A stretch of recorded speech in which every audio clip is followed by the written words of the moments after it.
Chapter 26. Israel Hands. The wind, serving us to a desire, now hauled into the west.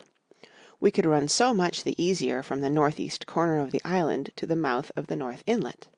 Only, as we had no power to anchor, and dared not beach her till the tide had flowed a good deal farther, time hung on our hands. The coxswain told me how to lay the ship to. After a good many trials I succeeded, and we both sat in silence, over another meal. "Cap'n," said he, at length, with that same uncomfortable smile, "here's my old shipmate, O'Brien. S'pose you was to heave him overboard. I ain't particular as a rule, and I don't take no blame for settling his hash, but I don't reckon him ornamental now, do you?" "I'm not strong enough, and I don't like the job, and there he lies for me," said I. "This here's an unlucky ship, this Hispaniola, Jim," he went on, blinking. "There's a power of men been killed in this Hispaniola, a sight o' poor seamen dead and gone since you and me took ship to Bristol. I never seen sich dirty luck, not I. There was this here O'Brien, now. He's dead, ain't he? Well, now, I'm no scholar, and you're a lad as can read and figure, and to put it straight, do you take it as a dead man is dead for good, or do he come alive again?" "You can kill the body, Mr. Hands, but not the spirit. You must know that already," I replied. "O'Brien there is in another world, and may be watching us." "Ah," says he, "well, that's unfortunate. Appears as if killing parties was a waste of time. Howsomever, sperits don't reckon for much, by what I've seen. I'll chance it with the sperits, Jim. And now you've spoke up free, and I'll take it kind if you'd step down into that there cabin and get me shiver my timbers, I can't hit the name on't. Well, you get me a bottle of wine, Jim. This here brandy's too strong for my head." Now, the coxswain's hesitation seemed to be unnatural, and as for the notion of his preferring wine to brandy, I entirely disbelieved it. The whole story was a pretext. He wanted me to leave the deck, so much was plain, but with what purpose I could in no way imagine. His eyes never met mine. They kept wandering to and fro, up and down, now with a look to the sky, now with a flitting glance upon the dead O'Brien. All the time he kept smiling and putting his tongue out in the most guilty, embarrassed manner, so that a child could have told that he was bent on some deception. I was prompt with my answer, however, for I saw where my advantage lay, and that with a fellow so densely stupid I could easily conceal my suspicions to the end. "Some wine?" said I. "Far better. Will you have white or red?" "Well, I reckon it's about the blessed same to me, shipmate," he replied. "So it's strong, and plenty of it. What's the odds?" "All right," I answered. "I'll bring you port, Mr. Hands, but I'll have to dig for it." With that I scuttled down the companion with all the noise I could, slipped off my shoes, ran quietly along the sparred gallery, mounted the forecastle ladder, and popped my head out of the fore companion. I knew he would not expect to see me there, yet I took every precaution possible, and certainly the worst of my suspicions proved too true. He had risen from his position to his hands and knees, and though his leg obviously hurt him pretty sharply when he moved, for I could hear him stifle a groan, yet it was at a good rattling rate that he trailed himself across the deck. In half a minute he had reached the port scuppers, and picked, out of a coil of rope, a long knife, or rather a short dirk, discoloured to the hilt with blood. He looked upon it for a moment, thrusting forth his under jaw, tried the point upon his hand, and then hastily concealing it in the bosom of his jacket, trundled back again into his old place against the bulwark. This was all that I required to know. Israel could move about. He was now armed, and if he had been at so much trouble to get rid of me, it was plain that I was meant to be the victim. What he would do afterwards, whether he would try to crawl right across the island from North Inlet to the camp among the swamps, or whether he would fire Long Tom, trusting that his own comrades might come first to help him, was, of course, more than I could say. Yet I felt sure that I could trust him in one point, since in that our interests jumped together, and that was in the disposition of the schooner. We both desired to have her stranded safe enough in a sheltered place, and so that, when the time came, she could be got off again with as little labour and danger as might be. and until that was done I considered that my life would certainly be spared. While I was thus turning the business over in my mind, I had not been idle with my body. I had stolen back to the cabin, slipped once more into my shoes, and laid my hand at random on a bottle of wine, and now, with this for an excuse, I made my reappearance on the deck. Hans lay as I had left him, all fallen together in a bundle, and with his eyelids lowered, as though he were too weak to bear the light. He looked up, however, at my coming, knocked the neck off the bottle, like a man who had done the same thing often, and took a good swig with his favourite toast of "Here's luck." Then he lay quiet for a little, and then, pulling out a stick of tobacco, begged me to cut him a quid. "Cut me a junk o' that," says he, "for I haven't no knife, and hardly strength enough, so be as I had. Ah, Jim, Jim, I reckon I've missed stays. Cut me a quid, as'll likely be the last, lad, for I'm for my long home, and no mistake." "Well," said I, "I'll cut you some tobacco, but if I was you and thought myself so badly, I would go to my prayers like a Christian man." "Why?" said he. "Now you tell me why." "Why?" I cried. "You were asking me just now about the dead. You've broken your trust. You've lived in sin and lies and blood. There's a man you killed lying at your feet this moment, and you ask me why. For God's mercy, Mr. Hans, that's why." I spoke with a little heat, thinking of the bloody dirk he had hidden in his pocket, and designed, in his ill thoughts, to end me with. He, for his part, took a great draught of the wine, and spoke with most unusual solemnity. "For 30 years," he said, "I've sailed the seas, and seen good and bad, better and worse, fair weather and foul, provisions running out, knives going, and what not. Well, now I tell you, I never seen good come o' goodness yet. Him as strikes first is my fancy. Dead men don't bite. Them's my views. Amen, so be it. And now you look here," he added, suddenly changing his tone. "We've had about enough of this foolery. The tide's made good enough by now. You just take my orders, Captain Hawkins, and we'll sail slap in and be done with it." All told, we had scarce 2 miles to run, but the navigation was delicate.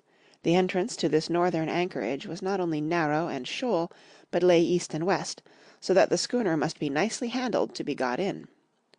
I think I was a good, prompt subaltern, and I am very sure that Hans was an excellent pilot, for we went about and dodged in, shaving the banks, with a certainty and a neatness that were a pleasure to behold.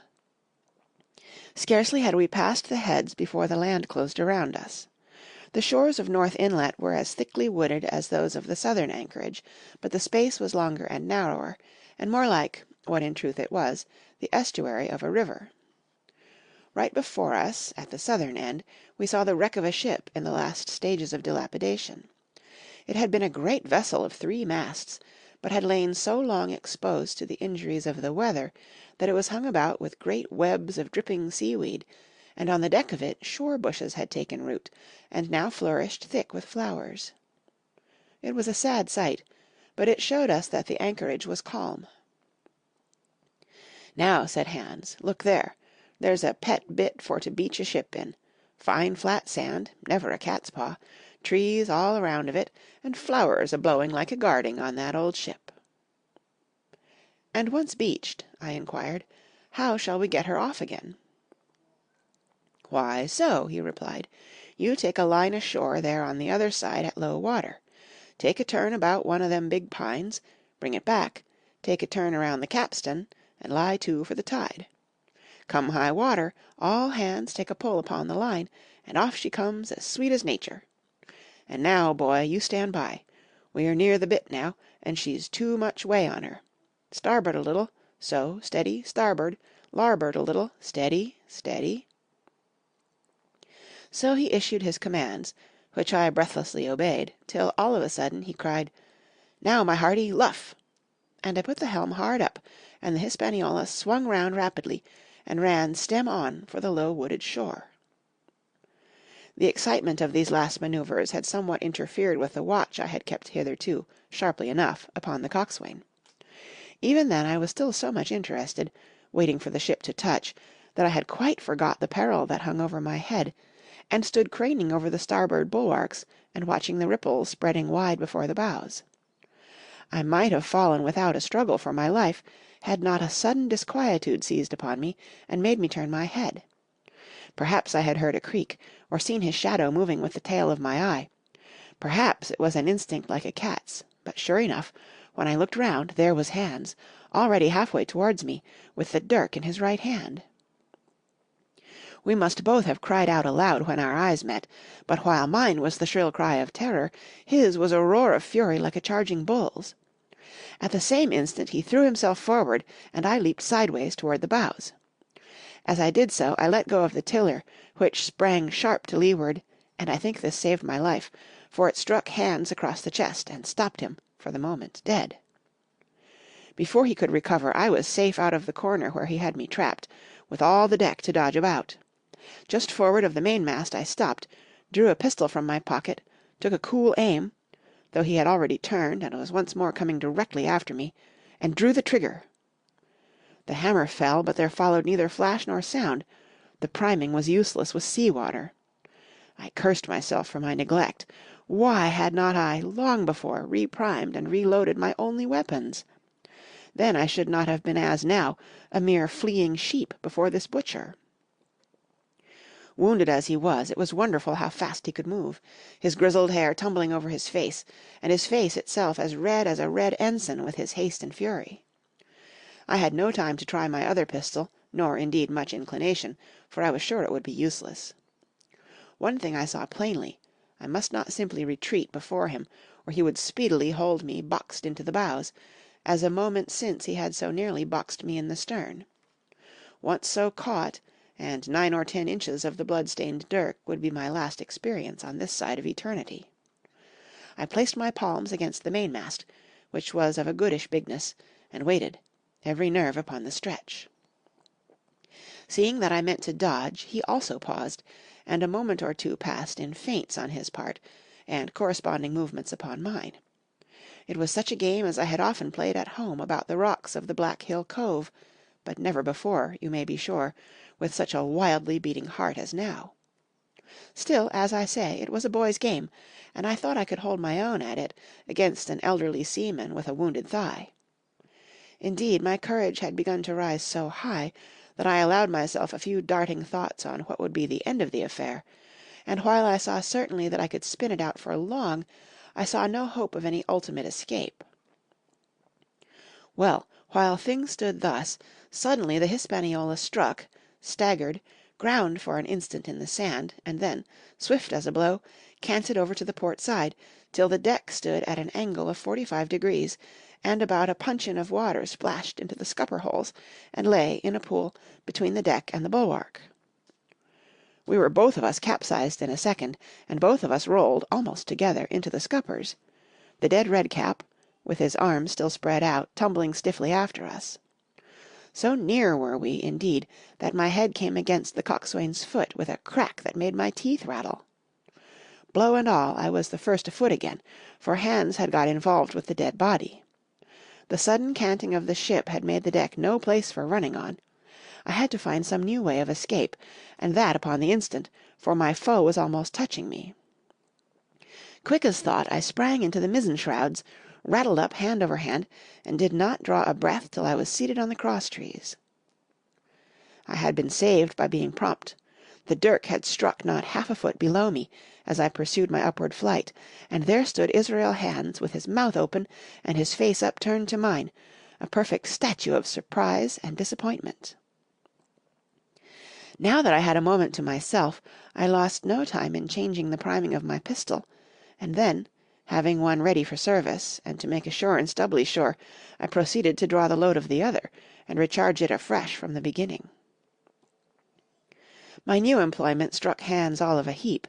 He began to see the dice going against him, and, after an obvious hesitation, he also hauled himself heavily into the shrouds, and, with the dirk in his teeth, began slowly and painfully to mount.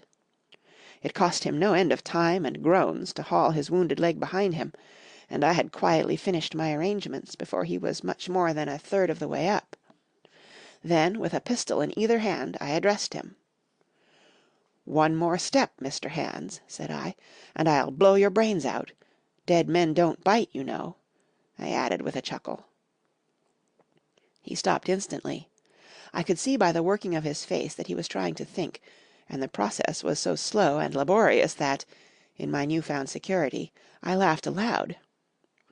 At last, with a swallow or two, he spoke, his face still wearing the same expression of extreme perplexity. In order to speak he had to take the dagger from his mouth, but in all else he remained unmoved. "Jim," says he, "I reckon we're fouled, you and me, and we'll have to sign articles. I'd have had you but for that there lurch, but I don't have no luck, not I, and I reckon I'll have to strike, which comes hard, you see, for a master mariner to a ship's younker like you, Jim."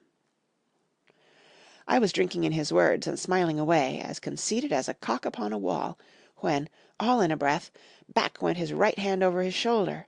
Something sang like an arrow through the air. I felt a blow, and then a sharp pang, and there I was pinned by the shoulder to the mast. In the horrid pain and surprise of the moment, I scarce can say it was by my own volition, and I am sure it was without a conscious aim, both my pistols went off, and both escaped out of my hands. They did not fall alone. With a choked cry, the coxswain loosed his grasp upon the shrouds, and plunged head first into the water. End of chapter 26.